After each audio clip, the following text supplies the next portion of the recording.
接下來美中科技戰，我們要關心美國去中化要破功嗎？因為現在面臨的問題是蘋果大缺晶片，所以這個時候急抱中國大陸的大腿。這時候呢，庫克是低頭找了長興存儲中國大陸的公司，但是呢，庫克面臨的問題是華府禁令是不准去買中國大陸的晶片的。現在蘋果到底要怎麼辦呢？是不是會自傷美國自己的企業，甚至這些成本會直接轉嫁給消費者呢？今天會做深度的剖析。歡迎觀眾朋友留言來跟我們一起做分享。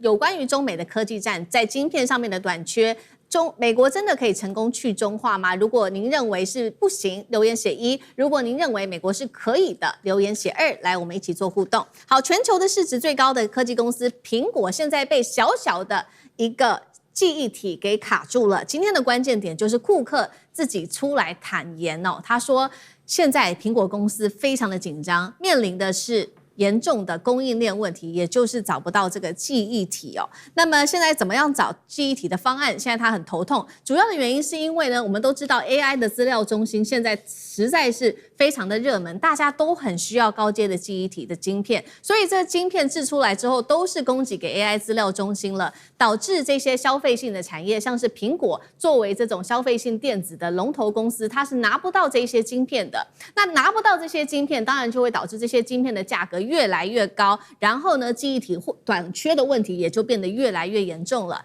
會不會影響到蘋果公司的業績？現在看起來是會的，因為呢，最新蘋果出的預計下一季的營收成長9%到11%，看起來還好，但是這個數字其實已經低於市場的預期了。那麼 iPhone 的營收成長也是同樣的，雙都低於分析師的預期的。那所以蘋果現在怎麼辦呢？庫克想到了一個方法，他決定去找中國大陸來幫忙。那找到的就是他希望測試中國長興存儲的 DRAM 是不是可以跟中國來買呢？那現在也來看到了，這個美國其實是不讓他買的。那接下來怎麼辦呢？我們先來看對於中國半導體有什麼樣子的一個正面的影響。如果蘋果真的去使用長興存儲的 DRAM 的話，代表說呢，這個過去全球記憶體的市場不是都是由三星、SK 海力士、美光所主導嗎？等於中國打破了這樣子一個長期壟斷的問題，並且呢，由蘋果認證，等於全球的供應鏈就進入有品質的一個門票。那記憶體市場的格局可能就會改變，當然了，會衝擊到美國自己的企業，美光公司之外，還有韓國我剛剛念的這些記憶體大廠也都會受到影響。但是中國的半導體就會從所謂的追趕者變成了參與者。好，所以我們也先來看一下，目前長興存儲在全球DRAM的市占率是11%。當然了，它現在在快速的增加它的產能，包括了在合肥、上海、北京都開出了全新的產線，2028占比可以從11%一口氣拉升到全球市占15%。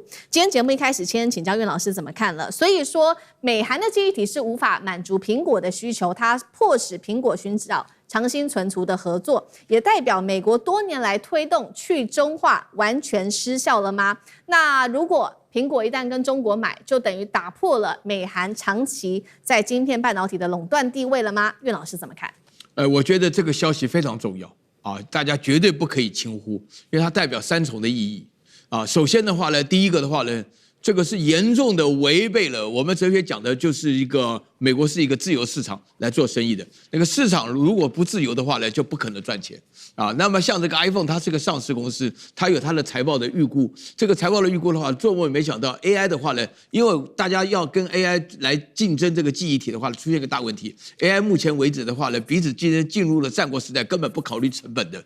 所以說的話呢，這個就是雖然說三星啊、海力士啊、跟美光啊，他們確實是這個產能已經吊打最高，但是基本上是供不應求。所以說的話呢，這個庫克他不是不了解美國對於這個長興存儲是有制裁的啊。然後第二點的話呢，我覺得這個非常重要，因為 iPhone 它用的東西是非常非常挑剔的，對，極其挑剔。那現在到了長興存儲的話呢，它就已經經過了最嚴格的檢查後，發覺長興存儲的話呢，這個能力上來講，因為大家要了解這是個趨勢。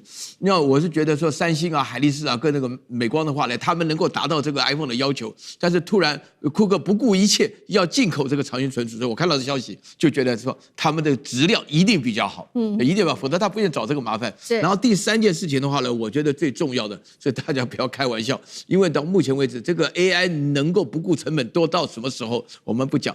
但是這個庫克他們本身的 iPhone 每一次的話呢，要面對投資大眾啊，你這個大家不要以為說只有1%沒有達到預期啊，你這個股票上下對於他們整個公司的營運，就是有這個手機行業現在大陸已經追得很緊了。像我自己用的這台手機是歐字開頭的，感覺上就不比 iPhone 差到哪裡啊。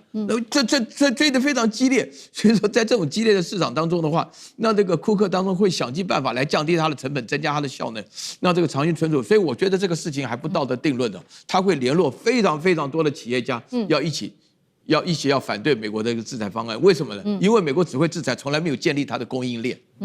這是最大的問題。對，那如果你美國自己不建設供應鏈的話，那庫克到底要去哪裡拿到這些晶片呢？這是庫克眼前最頭痛的事情，並且呢，我們看到現在有2個單位是完全否定庫克對於買中國晶片的這個提議的。第一個就是美國的白宮，它是完全的否定；第二個就是第一個是美國的白宮沒有錯，它完全的否定；第二個還包括了美國企業美光也是這麼認為的。那我們來看到具體有誰反對，就是美國的部分的參議員，他們要求說，蘋果接下來你無論呢產品銷到任何一個國家都不能使用長興存儲和長江存儲的晶片，理由又來了，又是國安問題。那怎麼辦呢？如果蘋果買不到晶片，記憶體價格大漲的話，是不是最後買這些 iPhone 變得很貴？那成本這些消費的成本由誰來買單？是不是美國民眾呢？現在看起來可能會這樣。我們先來看到會造成的哪一些後果，包括了蘋果的成本會提高，第二個供應鏈的風險會暴增哦。消費性電子持續面臨這個晶片短缺的問題，最後就是 iPhone、Mac、iPad 所有的產品價格都是美國的人民買單，去中化真的做得到嗎？酈將軍怎麼看？這個存儲記憶體哈，這個有多重要？我們就以這個我們一般的手機，你裡面你到底儲存了多少東西哈？第一個，你每個 APP 就是一個程式嘛哈。你看，你裡面你現在 APP 越寫越精密，功能越來越強大，當然它所用的空間就會越來越多，這是第一個哈。那你可能要用的 APP 可能更多，大家可以檢視一下你的手機裡面有多少個 APP， 你就知道這個它都存儲在哪裡，存儲在存儲記憶體裡面。第二個，你儲存了多少資料？那不管你的相片，或者甚至於你的影片，有時候會存儲在手機裡面，你隨時要把它叫出來。但是記憶體不是只有一個倉庫這種概念那麼簡單，你倉庫這個門還要夠大，對不對？譬如說我今天我要用哪一個 Line， 或者我要弄哪個影片來講的話，那你如果那個門太小的話，我要搬好幾趟才可以把這個影片整個搬出來。但是我如果門夠大的話，我一次可以把影片搬出來，很快我就可以播放你的影片。所以這個記憶體好壞在這個地方，第一個你夠不夠大，存的東西夠不夠多哈？第二個就是你好不好搬你裡面所要的東西，門夠不夠大，是不是速度夠快？所以對手機來講的話，這種存儲記憶體是非常越來越重要。以前來講，我記得以前我們買個手機大概幾 K 而已啊，後來到幾 G 現在已經到幾 T 的那種存儲能量。所以說存儲記憶體不管是對手機來講是尤其重要，由於是現在的人生活上面根本就脫離不了手機。試問一下，你以前你不能把它當作一個消耗品，或者是一個娛樂，或者只是一個通訊用品。現在幾乎來講，包括你上街購物啦，或者是說你的金融消費啦，或者是你的通訊聯絡，或甚至於你可以當筆記，甚至於當照相機，所有人都離不開。所以美國來講，老百姓是不是也是更需要有手機？那如果你手機價位高的話，我跟你講，通膨一定會高。那現在手機裡面這個記憶體又是如此重要，那美國自己有沒有？有啊，它有產美光這個中國有廠有這個我們講的長江存儲這一類的記憶體。可是現在因為 AI 在發展 ，AI 需要更多的記憶體的記憶體的晶片所以很多 AI 它發揮所有的，把所有錢把所有記憶體都買去了。所以现在變成現在庫克這邊。蘋果這邊，它就買不到這種存儲記憶體，就變得很貴跟美光買也很貴，因為美國東西就比較貴了。這個時候，中國的長興存儲或者是長江存儲來講的話，它可以提供你這個物美價廉、價格又便宜的這種存儲記憶體。當然，庫克會腦筋動到這邊。那現在美國就面臨一個這兩難的決定第一個就是說，如果說其實我覺得他們講說國安理由這個都不是理由啦，它主要就是這個生意上的競爭嘛哈。第一個，如果說啊，它這個只限制這個庫克只能用美光的記憶體的晶片，那是不是這個蘋果手機以後就會價格越來越高？對，因為裡面一個供應鏈貴的話，當然你整個會高，整個會高，當然就會推升美國這個民眾生活的負擔，因為大概美國民众生活現在都已經脫離不了手機了哈。那如果說你讓庫克去跟這個中國買中國的這種長興存儲的晶片來講的話，那當然價格可以壓低，可是對美光來講，他當然不願意啦。如果說你不跟我買，那我就沒有多的收入哦，沒有多的錢，没有多的錢，我當然就沒辦法去擴展我的產業、我的供應鏈、生產鏈，我就沒辦法去擴展。所以美國現在面臨兩難，到底是說民眾生活比較重要，要不要推升這些產品的價格，還是說是讓這個蘋果去跟中國買，然後價格壓低？可是如果說跟這個中國買的話，當然對美光會是一種傷害，所以美光他當然不同意啊，他當然不願意啊。那美國不願意的這種心態，他只能借着千種理由裡面唯一一個理由就是用國家安全來當做借口，來當做理由。可是我認為說是現在在商言商了哈。就蘋果來講的話，我當然價格可以壓低，我可以做全球的銷售。我如果價格成本太高的話，對我來講一定是不划算的。所以我覺得庫克來講，最後應該還是會跟中國這個長興存儲來購買相關的記憶體，因為在商言商嘛，是我想辦法將我供應鏈充分可以掌握到晶片。第二個來講，我成本可以壓低，對於這個蘋果來講是最重要一個決定。好，所以我們看到川普的政策一直各種的去中化，晶片也要去中化，產業也要去中化。那我們現在看起來，晶片是沒有辦法實現去中化的。剛剛將軍已經講得非常的深入了。那產業到底有沒有辦法去中化？他當時使用的就是這個祭出的關稅戰，但是關稅戰打到現在，大家做回顧根本就沒有成功，還是無法去中化。為什麼呢？我們就來舉例，比如說呢，當時為了去中化，美國要求這些產業企業退出中國去東南亞國家，但是現在發現了，我就算去了東南亞國家，這成本暴增一口氣比中國高出最高15%那這樣子的話，到底去到東南亞國家真的有比較好嗎？現在看起來是沒有的。最後這些企業還是迫於現實考量，留在中國大陸。那幹哥怎麼看？又還是沒有辦法去中的意思嗎？好，蘋果執行長庫克他現在面臨最大的問題就是供應鏈